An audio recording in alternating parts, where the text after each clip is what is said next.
Mateus capítulo 3. Amém? Mateus capítulo número 3. Aleluia. Glória a Jesus. Santo, santo é o teu nome.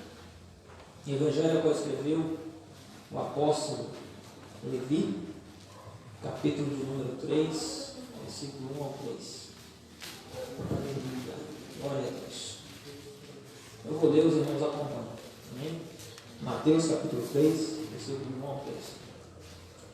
E naqueles dias apareceu João Batista, pregando no deserto e dizendo: arrependei-vos, porque é chegado o reino dos céus. Porque este é o anúncio pelo profeta Isaías que diz: vós do que clama no deserto, preparai o caminho do Senhor e endireitai as suas veredas. Amém? Podemos assentar em nome de Jesus? Irmãos, a pregação de João Batista, o tema dela central era arrependimento. Arrependimento é a base, depois da fé, para a nossa comunhão com o Deus Criador dos céus e da terra. É interessante porque o João Batista, quando ele começa o seu ministério, ele não começa na cidade de Jerusalém, a qual é a cidade de paz, a qual é a cidade, vamos dizer, da confiança de Deus Todo-Poderoso. A cidade de Jerusalém é a grande alegria, podemos dizer assim, de Israel.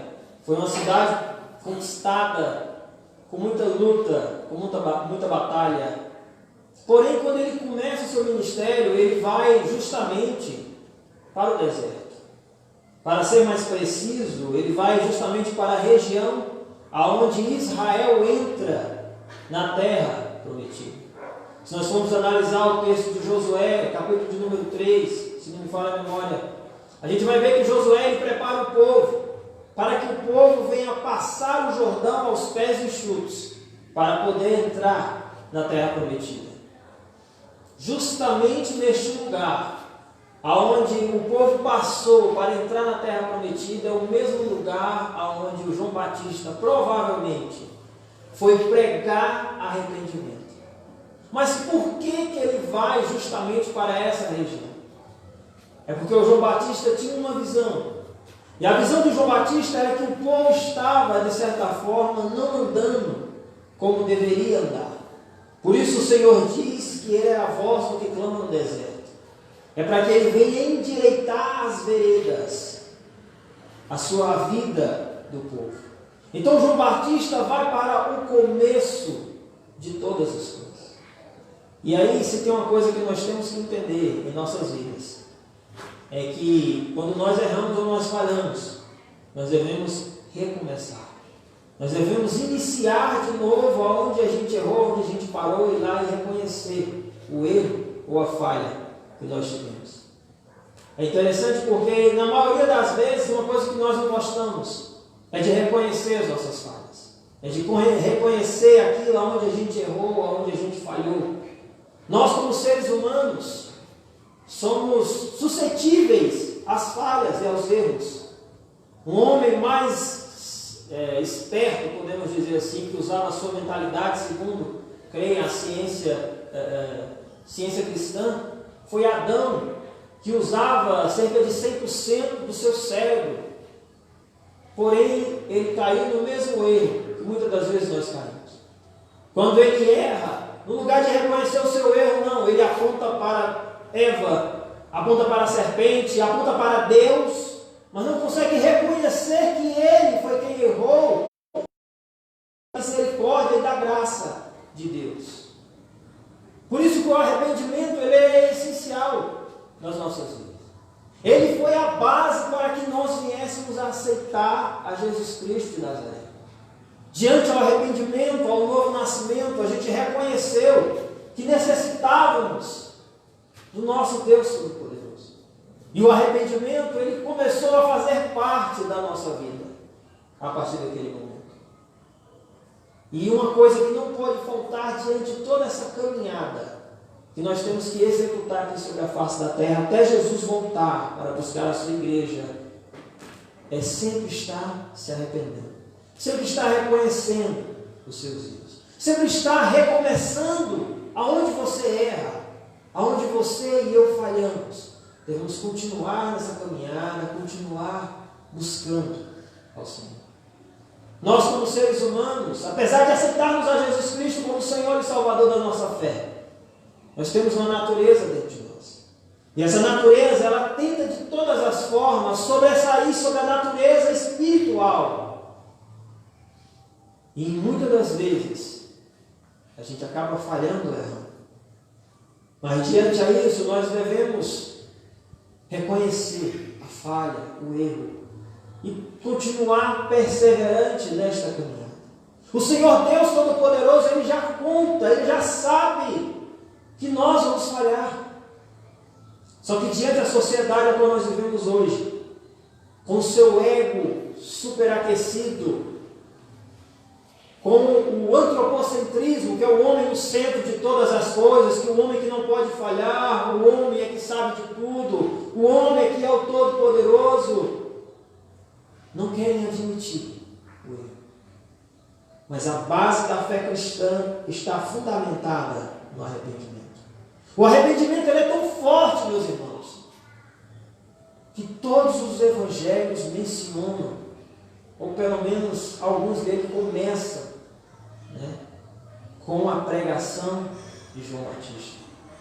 Para nós, como servos de Deus, desde pastor até aquele que aceita Jesus, não pode faltar o arrependimento em nenhum momento.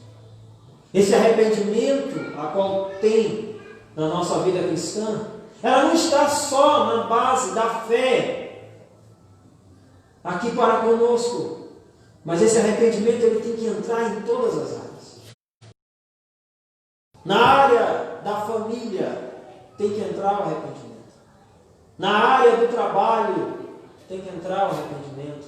Ou seja, o arrependimento ele está, a partir do momento que nós aceitamos a Jesus, em todas as áreas das nossas vidas. Quantas famílias hoje estão distantes um do outro porque não têm coragem de reconhecer os erros a cometer. E diante aí só aponta para um, aponta para outro, aponta para fulano, aponta para ciclano, mas não reconhece o erro. E aí muitas das vezes nós falamos assim, poxa, essa pessoa ela não reconhece que está errada, mas é uma coisa natural do ser humano. Está impregnado nele, se chama natureza pecaminosa. Mas é necessário se arrepender para alcançar a misericórdia e a graça do nosso Deus. Quando nós nos arrependemos, meus irmãos, seja diante a Deus, no erro qual nós cometemos, seja diante a nossa família, de uma falha que nós erramos, a gente não está sendo menosprezado, não. A gente está alcançando a misericórdia do Senhor. A gente está alcançando o quê? Que nós somos falhos, sim, mas temos um Deus que tem misericórdia, compaixão e graça abundante sobre a vida daqueles que se arrependem, daqueles que confessam as suas transgressões e deixam. É necessário a gente sempre voltar ao arrependimento. É necessário a gente sempre lembrar que o que nós éramos e o que nós somos hoje, graças a Deus Todo-Poderoso, Criador dos céus e da terra. João Batista, quando ele vai pregar sobre o arrependimento, é porque o povo estava distante, de certa forma, de andar nos caminhos do Senhor. É interessante porque quando Jesus vai falar às 7 igrejas, a igreja que mais tinha conhecimento, que mais tinha doutores, era a igreja de Éfeso. Uma igreja que tinha 30 anos de ministério, uma igreja que tinha ali, que foi fundamentada através de um apóstolo chamado Paulo, uma igreja que teve discípulos de Paulo, como foi Timóteo e tantos outros, mas era justamente uma igreja que não se arrependia mais das suas transgressões. Aí quando a gente olha para os fariseus, homens que conheciam a palavra de trás para frente, faltava algo, faltava o quê? Arrependimento. Quem vos ensinou a fugir da ira vindoura, dizia o João Batista. Por quê? Porque eles não se arrependiam das suas transgressões. Eles olhavam os erros dos outros, mas não conseguiam enxergar os próprios erros, não conseguiam enxergar as próprias falhas. Olhavam para a palavra de Deus, mas não olhavam para que servia a palavra de Deus. A palavra ela serve para nos confrontar.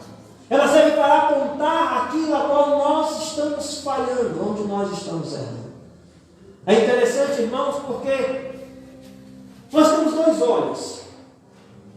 E diante desses 2 olhos nós conseguimos ter uma visão periódica e conseguimos enxergar todas as coisas que estão visíveis.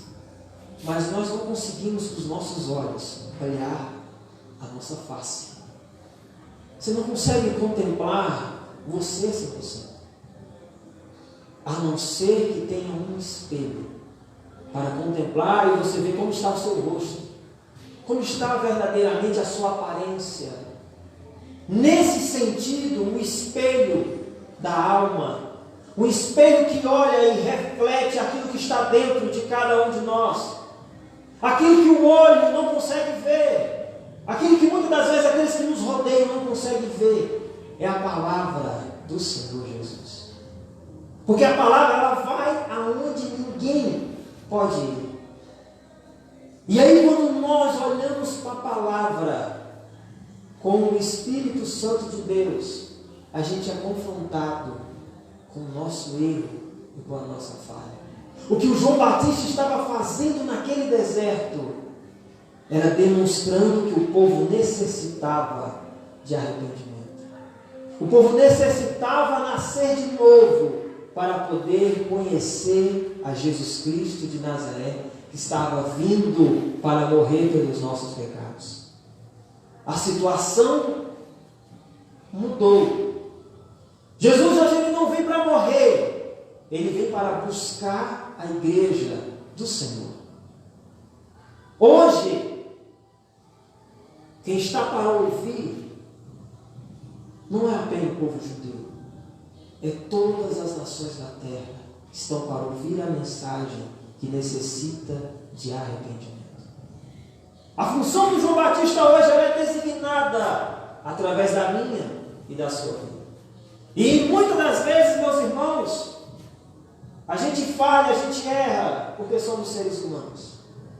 Mas louvado seja Deus, que o arrependimento está para todos, sem distinção de pessoas. Basta que a gente reconheça que necessitamos do nosso Deus Todo-Poderoso.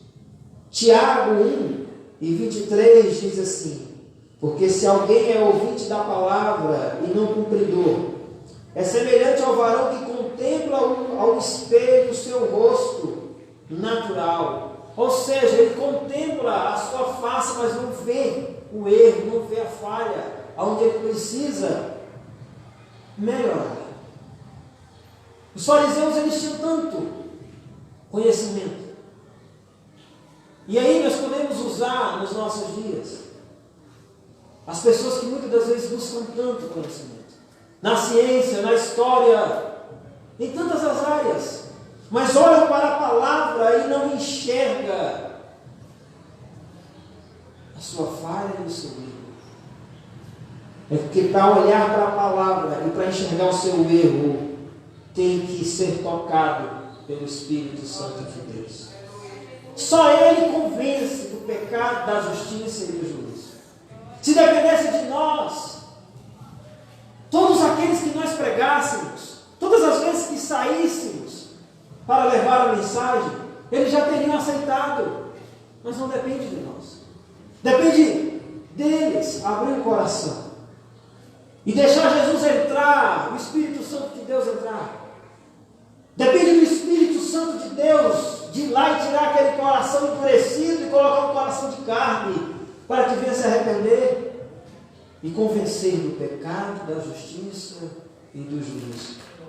Mas a verdade é, meus irmãos, que o arrependimento, ele, como essencial em nossas vidas, muitas das vezes é deixado de lado, porque é algo que as pessoas não querem. Mas nós precisamos refletir nisso, porque sem o arrependimento não tem como ter remissão de pecados, não tem como a gente ser purificado das nossas transgressões. O perdão de Deus, porque a palavra do Senhor diz que Deus morreu pelo pecado de toda a humanidade. Então eu entendo que toda a humanidade ela pode ser salva através do perdão que Deus deu a toda a humanidade. Aleluia. Porém, para que esse perdão venha fazer sentido na vida daqueles que estão lá em sua vida de pecado, é necessário aceitar esse perdão. Só que eles não querem aceitar. E o perdão está aí valendo, mas é necessário se arrepender das suas transgressões. João Batista, quando ele prega o arrependimento, muitos vão de encontro a ele. Pela palavra do Senhor são confrontados e eles recebem a novidade de vida. Chegam, são arrependidos dos seus erros, das suas transgressões através da palavra do Senhor, saem e recomeçam uma nova vida. Aquilo que passou ficou para trás. Agora é um novo momento, é um novo caminho, é um novo pensamento, é uma nova atitude, é uma nova forma de viver a vida. Quando nós aceitamos a Jesus Cristo de Nazaré, nós estamos em novidade de vida. As coisas velhas já passaram, eis que tudo agora é novo. Mas esse novo, ele não é um novo só ali naquele momento. Essa novidade de vida, ela tem que ser contínua em nossa vida, em todos os momentos. Não andamos mais como anda o homem natural. Nós andamos agora caminhando para Sião celestial, para encontrar com o Senhor nos ares. Essa é a nossa esperança, a nossa vontade. Como nova criatura agora, devemos ter em mente que às vezes é necessário recomeçar. Às vezes é necessário confessar o erro e dar continuidade à nossa vida cristã. Antes de iniciar aqui o que eu ainda tenho para falar, o Espírito Santo me fez lembrar de alguém, o apóstolo Paulo. E se nós analisarmos por volta do capítulo 13 e 14, se não me falha a memória, a gente vai ver que o Marcos, ele deseja ir com o Paulo. Ele vai, mas Barnabé, Paulo e Marcos para uma viagem missionária. Diante daquela viagem, o Marcos ele volta. Ele não continua naquela caminhada. Diante das dificuldades a qual ele vê, diante da alma missionária, ele acaba retrocedendo. Quando o apóstolo Paulo volta depois dessa caminhada, mas Barnabé, eles desejam ir novamente. E aí, nesse contratempo, o Marcos também quer ir. E o Barnabé quer levar, mas o Paulo não quer. E aí há-se uma contenda muito grande entre eles. Aí eu acho que na perspectiva, conjecturo eu, de Barnabé, o Marcos estava preparado. Porque ele tinha falhado lá, mas ele tinha se arrependido. Conjecturo eu. Mas o Paulo falou, não, o cara nos abandonou lá atrás, provavelmente vai nos abandonar de novo. Eu não quero ele nessa hora. E aí acontece de que o Marcos não vai. A coisa fica tão feia entre Paulo e Barnabé que há uma separação. Um vai fazer a obra pelo lado da África, se não me falha a memória, e o outro vai para as regiões por onde o apóstolo Paulo já tinha ido, que no caso é o apóstolo Paulo. Isso dura anos e anos. De certa forma, esse distanciamento do apóstolo Paulo do evangelista Marcos. Quando Paulo está no final de sua vida, prestes a perecer, ele vira para Timóteo em sua carta e diz assim, olha, traz o Marcos, porque ele é muito útil nesta obra.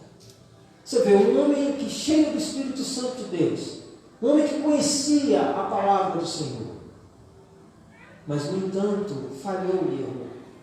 E nós não somos diferentes. Em um determinado momento, ou em algum momento, a gente pode errar e pode falhar. Mas devemos lembrar que somos seres humanos, suscetíveis a isso. É interessante, irmãos, eu não desenvolvi ainda, mas quando nós olhamos isso na perspectiva do pastor, do obreiro, porque muitas das vezes as pessoas olham para o pastor que está com o microfone na mão, em cima de um púlpito, e muitas vezes tem em mente que o pastor ele não vai falhar, ele não vai errar. E aí as pessoas acabam de certa forma depositando a sua confiança, a sua fé, não em Deus, não em Jesus, mas no pastor. E aí passa-se um ano, às vezes 2, 3, 4, às vezes vai mais, às vezes vai menos. E esse pastor, este obreiro, ele erra, ele falha. Talvez aqui alguns dos irmãos já tenham acontecido de ver um pastor errar, um pastor falhar. Mas por quê? Porque se Elias, homem cheio do Espírito Santo, que fez descer fogo do céu, falhou, errou, que dirá de nós, que somos suscetíveis às mesmas paixões e às mesmas falhas? Às vezes, irmãos, nós depositamos no homem uma confiança que o homem não tem. E aí o que acontece? As pessoas entristecem, desanimam. Não com o homem, com o pastor, mas com a igreja do Senhor, com Jesus Cristo de Nazaré. E aí é triste quando nós vemos isso acontecer. Diante dessa caminhada, muitas são as pessoas que nós paramos para conversar e ela diz assim: olha, eu era servo de Deus, mas aconteceu assim, assim, assim e assim. O pastor fez isso. O missionário agiu assim, assim, assim. O evangelista, o apóstolo, o bispo fez isso. E eu me entristeci. O erro foi do pastor. Mas o primeiro erro foi em depositar a fé naquilo que é visível. Nós temos que manter a nossa fé naquilo que não é visível. Naquele que é sobre todas as coisas. Naquele que está acima dos céus. Onde não há dúvida, não há sombra de variação. Aquele que é eterno e que sustenta todas as coisas. Aquele que a sua palavra não volta atrás sem dar fruto ao que foi designada. Aquele que andou sobre a face da terra e não houve nele pecado. Jesus Cristo de Nazaré. Ele tem que ser o nosso alvo, irmãos, em todos os momentos. Entendemos isso. Nós somos seres humanos. E em um determinado momento vamos falhar.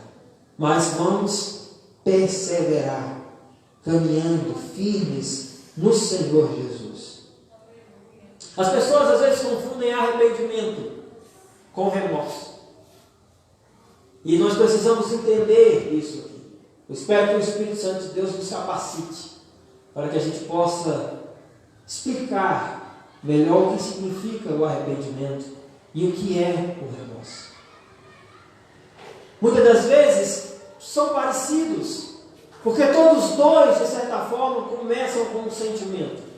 E esse sentimento não é um sentimento de alegria, mas é um sentimento de tristeza, de dor, que dói lá no fundo da alma. E nós temos muitos exemplos bíblicos de pessoas que tiveram remorso no seu coração. Mas tem um deles que eu acho que é a base, para mim é como se fosse o mais forte, que é o apóstolo Judas. E quando falamos de arrependimento, nós temos também diversos, e aí muito mais, exemplos bíblicos de arrependimento. Mas o clássico para mim é o do filho pródigo. Eu vejo que ele é bem mais explicado, ponto a ponto, como deve ser o arrependimento de todo aquele que se aproxima de Jesus Cristo de Nazaré. Mas a diferença entre o remorso e o arrependimento são muitos. Enquanto o remorso, ele produz tristeza, dor, e ele leva à destruição. O arrependimento, ele produz, primeiro, transformação. Segundo, comunhão. Terceiro, vida em abundante. Quarto, vida eterna. Está vendo como é bem diferente o que um gera, o que um produz e o que o outro produz? Duas coisas totalmente diferentes, mas que muitas das vezes parecem ser tão parecidos um com o outro. Vamos usar os dois exemplos. O exemplo do Pedro e o exemplo do apóstolo Judas. Todos dois, de certa forma, têm uma visão. A visão de Judas é de que entregando Jesus e aqueles que o seguiam vão se levantar num grande exército para não ficarem mais sob o jugo de Roma. Qual é o pensamento de Pedro? É de que se os algozes vierem, Jesus e aquela multidão vão se levantar e vão guerrear contra o exército de Roma. Todos dois na mesma visão física. Só que quando acontece de que o que Jesus falou se cumprir, Jesus disse assim: olha, aquele que põe a mão na vasilha comigo, esse há de me trair. Jesus já tinha avisado a Judas. Judas, no entanto, achou assim: não, essa traição que eu estou fazendo é em prol do crescimento. É para que a gente venha sair debaixo do jugo de Roma. Ela é essencial. Quando Jesus vira para Pedro e diz: Pedro, tu vai me negar, Pedro. Não, todos aqui podem te negar, mas eu não te nego, eu vou até o fim contigo. Ou seja, não, nós não vamos te negar, não. O Senhor é o Messias. Deus falou na minha boca que tu é o Cristo, o Filho do Deus vivo. Mas quando acontece que todos os dois pecaram, quando Judas peca e vê que o seu erro foi verdadeiro, não adiantou nada, verdadeiramente ele traiu a Jesus, a dor pelo seu erro, pela sua falha, pelas consequências a qual ele vê. Que consequências são essas? Jesus preso, os apóstolos fugiram, Jesus está sendo crucificado, Barrabás está sendo solto. Tudo isso na mentalidade de Judas, porque ele negou a Jesus, porque ele entregou Jesus. Já o Pedro é diferente. Pedro, quando ele nega Jesus, as consequências do seu ato são diferentes.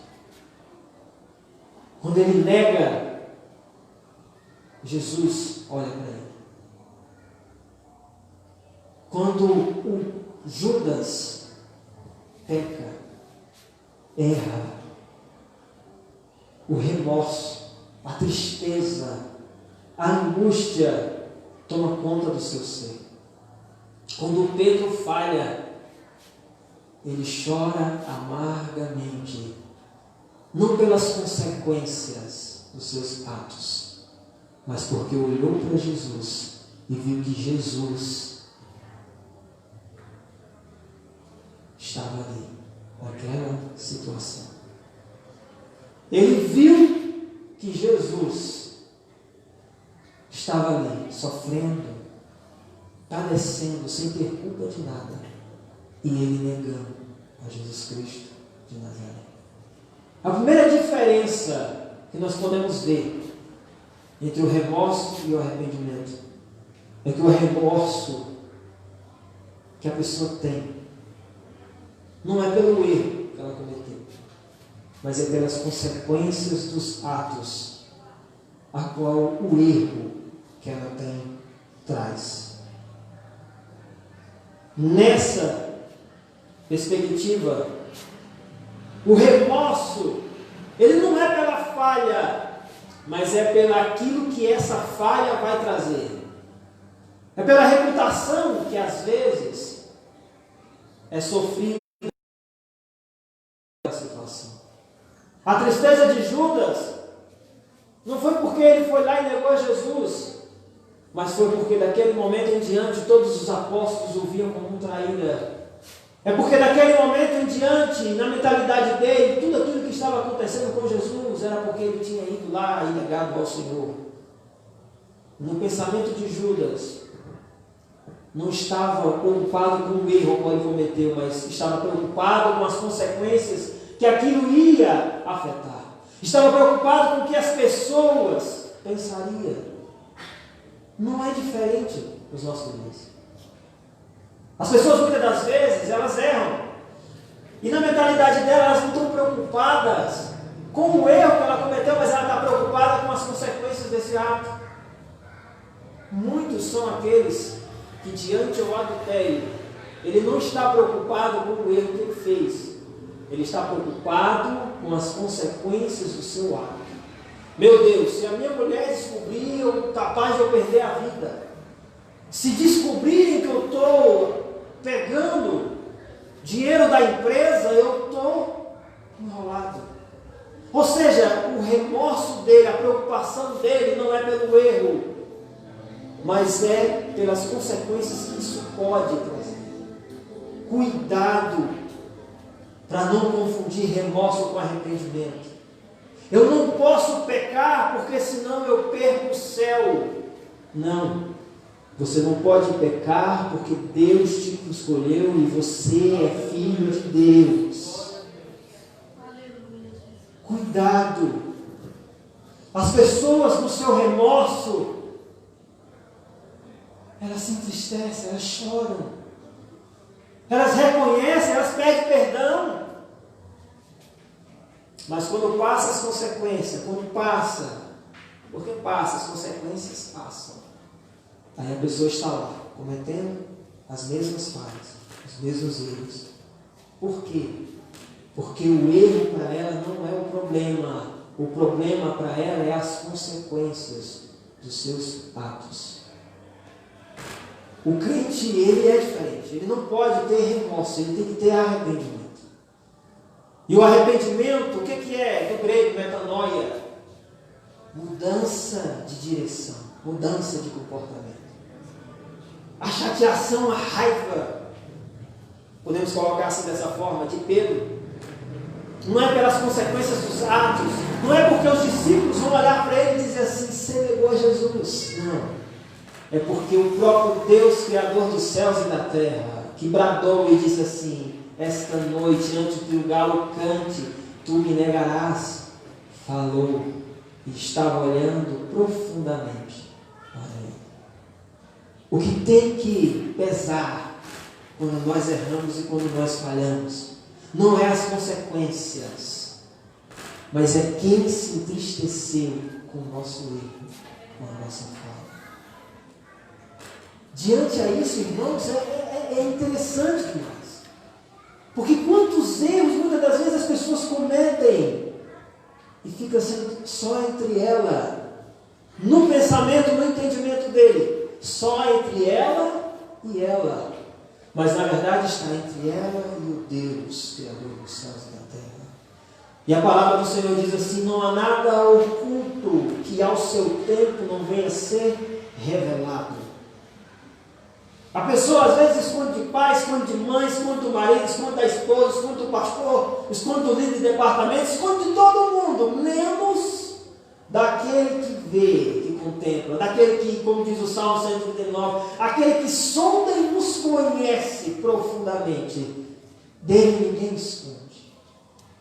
O arrependimento, ele não tem que ser com medo das consequências, mas tem que ser com temor daquele que nos criou, que nos chamou. O apóstolo Pedro, quando ele é confrontado com o seu erro, a sua tristeza e a sua dor, é porque Jesus Cristo de Nazaré foi fiel. E ele negou, e ele errou. Quando nós nos arrependemos, nós olhamos para a santidade de Deus, para a fidelidade de Deus, por quanto Ele é santo, poderoso, o quanto Ele não falha. E a gente olha para nós e vê como a gente falha, como a gente é errado. E aí, diante a isso, a gente olha assim, quando é o remorso, a gente está preocupado com o que as pessoas vão pensar de nós. Por isso que muitas das vezes, quando as pessoas sentem o remorso, comentem a mesma coisa que Judas comentou. Vou tirar a minha vida. Por quê?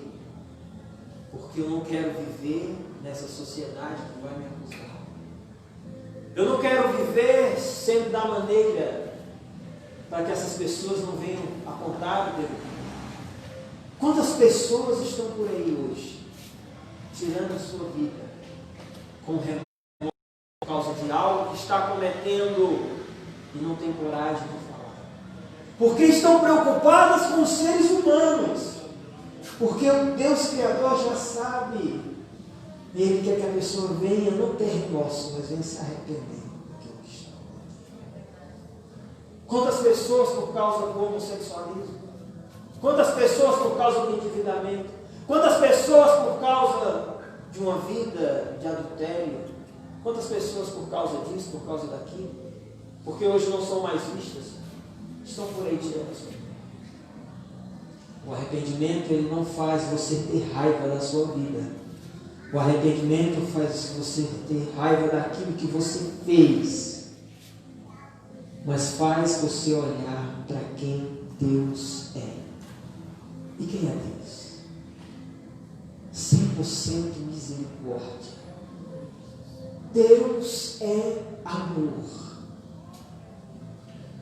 Quando você olha para o amor de Deus, evangelista Isamar, quando você olha para quão misericórdia Ele é, você vê que o teu erro, ele não foi nada. E que se você deixar, você vai alcançar a misericórdia e a graça de Deus. Enquanto o remorso, a pessoa se preocupa com as amizades, com as pessoas, com a vida social. Enquanto no arrependimento o foco é a comunhão com Deus, a eternidade. Vamos entender este ponto aqui. Vamos se preocupar verdadeiramente com aquilo que tem futuro. E o que é? É o céu. É o céu de glória. É a presença de Deus em nossas vidas. Dois casos clássicos também de remorso e arrependimento. Saul e Davi. Enquanto Saul tem remorso porque desobedeceu a Deus, Davi tem arrependimento pelo Senhor. E a chateação de Davi não é porque as pessoas vão ficar sabendo que ele foi lá e adulterou. Não. A chateação dele é porque está correndo o risco dele perder a presença de Deus. Aleluia. O arrependimento, ele demonstra aquilo que verdadeiramente é importante em nossas vidas. O remorso mostra e aponta para aquilo que não é importante, para aquilo que nós não devemos olhar. Um abismo chama um outro abismo, mas o arrependimento não. Ele é o primeiro passo para caminhar em comunhão com o Senhor Deus, Criador do céu e da terra. Que nós possamos meditar nisso. Amém? Que a gente possa se preocupar com isso. Para que a gente venha a andar com as nossas vidas certinha. Com menos erros e menos falhas. É necessário estarmos sempre arrependidos. Nós pecamos em todos os momentos, irmãos. Mas de certa forma, muitas das vezes já acordamos pecando, reclamando porque o despertador tocou e eu queria dormir mais um pouco, reclamando porque a comida, o café da manhã não está do meu agrado, reclamando porque eu tenho que ir trabalhar hoje, a dádiva é tão grande que muitos querem e não estão podendo. Ou seja, nós falhamos tanto. Mas que a gente, em meio às nossas falhas, não vamos olhar para as consequências, mas vamos olhar para o nosso Deus. Vamos continuar olhando para Ele. Não no sentido de olhar, e aí é uma coisa também que nós temos que entender, porque o olhar de Jesus para Pedro não é um olhar de fogo consumidor, não é o olhar de Deus com um porrete na mão, preparado para ir lá e castigar a Pedro, não. Porque este papel, a consciência já acusa. Este papel, o Espírito Santo, no seu toque, a divisão da alma e do espírito, das juntas e medulas, apto a discernir os pensamentos e a intenção do coração, já vai lá e toca.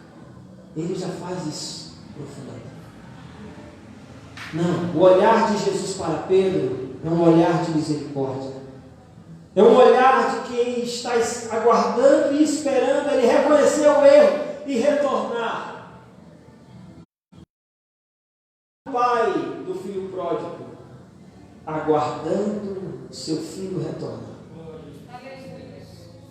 Aguardando ele vir de novo para receber tudo aquilo que está preparado.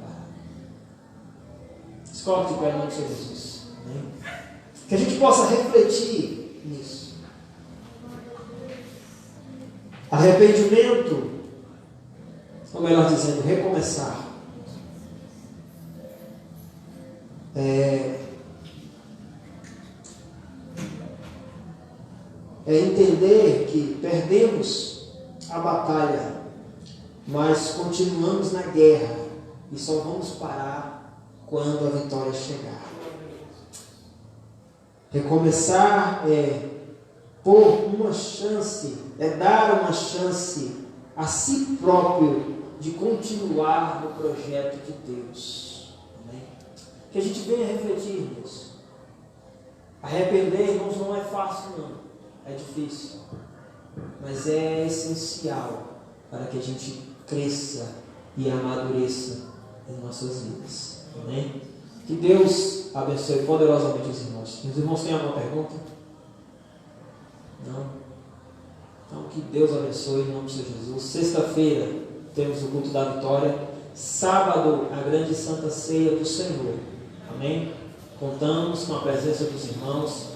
Se porventura tiver alguém que não puder vir, ou não se sentir à vontade de estar vindo diante desta pandemia, apesar de estamos tomando todos os cuidados aqui, pode estar vindo aqui das 4h30 até as 6, das 4 às 6 horas, para estar retirando o kit.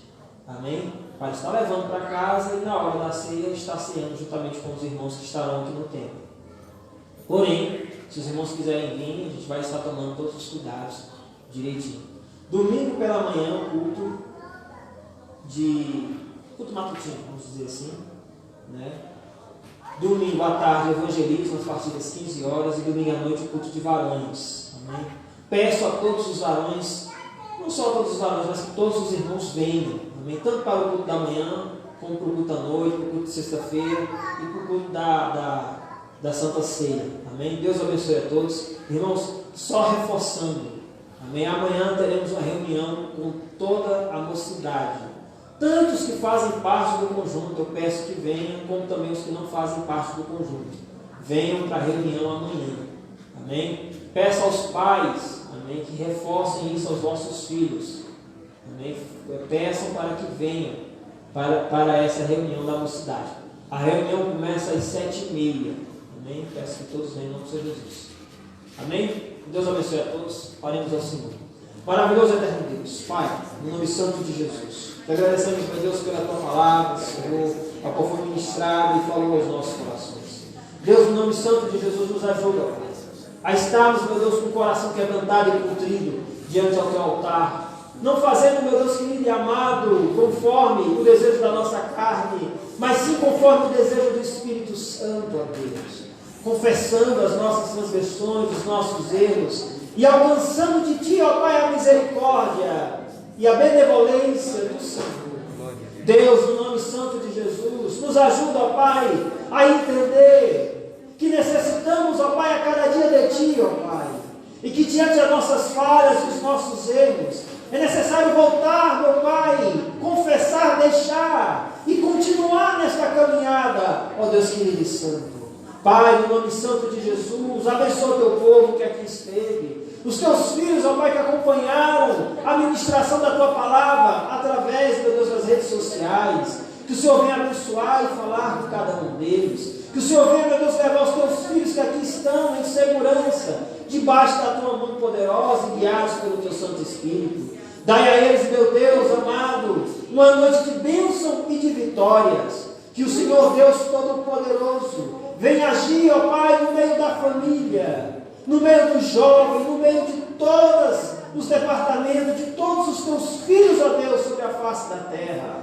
Pai, no nome santo de Jesus Cristo de Nazaré, se alguém, ó Deus, que nos ouve, que está com o coração, ó Pai, com remorso, com angústia, ó Deus Santo, que o Senhor cure, ó Pai, este coração, retire todo o remorso, e o Senhor ensine a esta vida, ó Deus, o arrependimento, para que ele venha entender, ó Deus, que o Senhor deseja, ó Pai, que ele venha ter comunhão com o Senhor, em nome de Jesus Cristo de Nazaré, ó Pai, é o que nós te pedimos e desde já te agradecemos, amém? Faça assim com os irmãos, que a graça e a paz do nosso Senhor Jesus Cristo, o amor de Deus, nosso Pai, a comunhão e as doces consolações do Espírito Santo, seja com cada um de nós e com todo o povo de Deus na face da terra, não somente hoje, mas para todos sempre, todos digam, está terminado em nome de Jesus.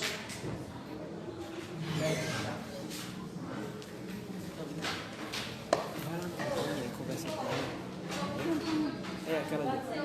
Eu já falei. Perguntou endereço, telefone? Não. Ô, menino.